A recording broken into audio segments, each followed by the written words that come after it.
He was down, blood streaming down his face, his leg nearly given out beneath him, and still, Max Holloway smiled.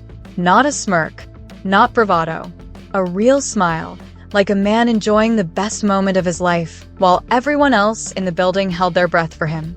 That single image tells you everything you need to know about the man they call blessed.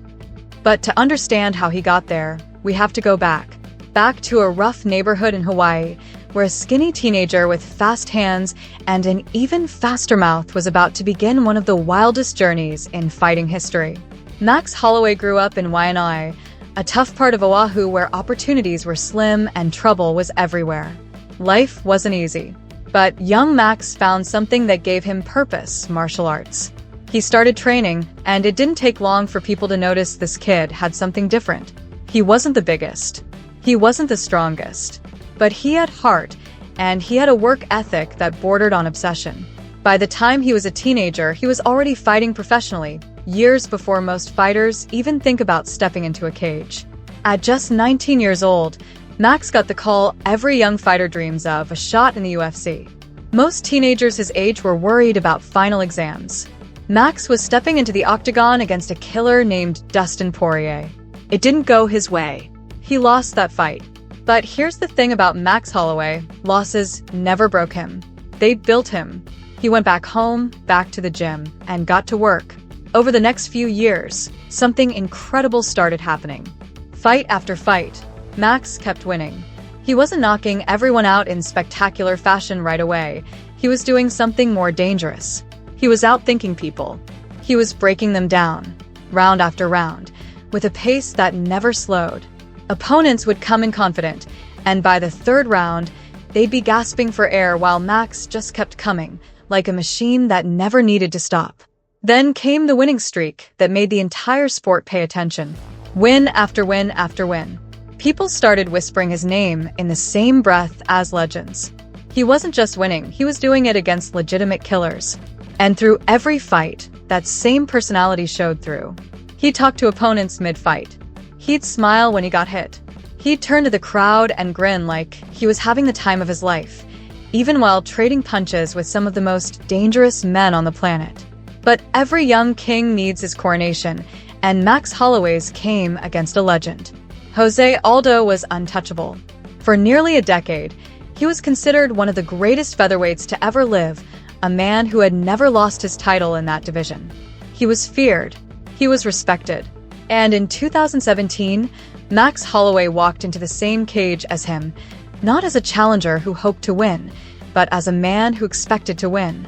And that's exactly what happened. Max didn't just beat Aldo. He dismantled him, forcing the fight to be stopped, and in doing so, he became the new UFC featherweight champion of the world. If you thought that was the end of the story, you'd be wrong.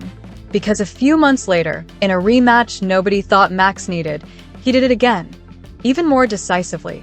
He proved the first fight was no fluke. He was, without question, the best featherweight on planet Earth. Now here's where the story gets interesting, because greatness always comes with a price.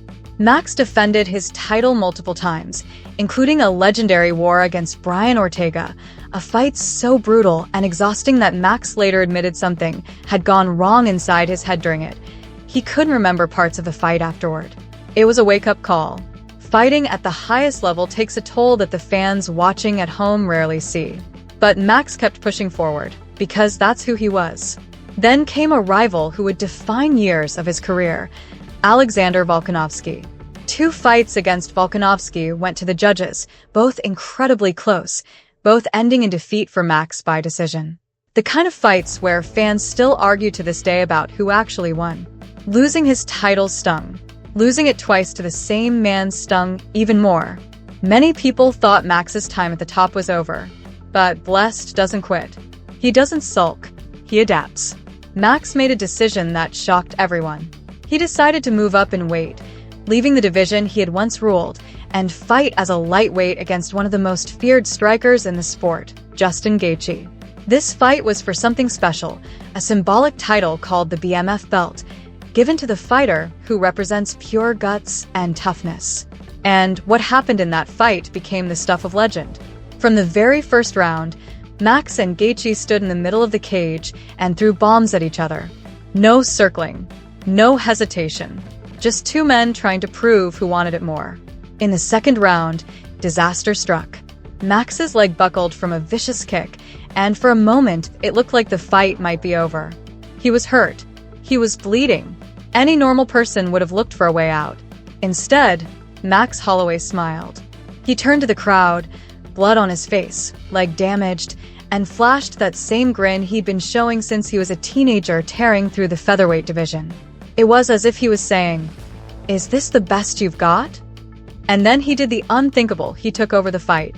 He pressed forward, landed shot after shot, and in the fifth round, with the crowd on their feet screaming, he knocked Gaethje out cold with mere seconds left in the fight. It wasn't just a win.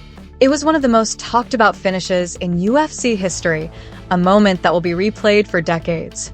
But Max wasn't done making history. Later, he returned to the featherweight division one more time to challenge for the title he once held against a new king named Ilia Topuria. It was a chance to reclaim the throne. The fight didn't go his way. Topuria proved to be a different kind of challenge, ending things early. It was a tough loss, another reminder that even legends face setbacks. And yet, through every high and every low, one thing about Max Holloway has never changed. He fights with joy. He fights like a man who's grateful just to be doing what he loves, in front of people who came to watch. He talks trash with a smile. He absorbs punishment and laughs it off.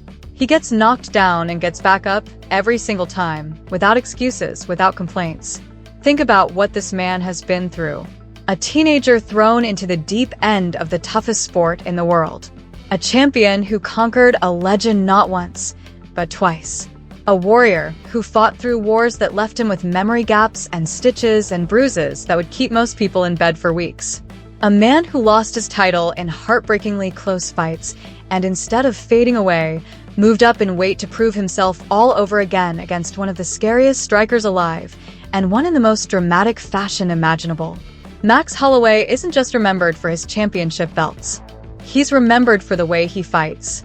For the fact that no matter how hard he gets hit, no matter how much blood is on his face, no matter how tired his body is, he keeps that same fire, that same grin, that same refusal to ever quit.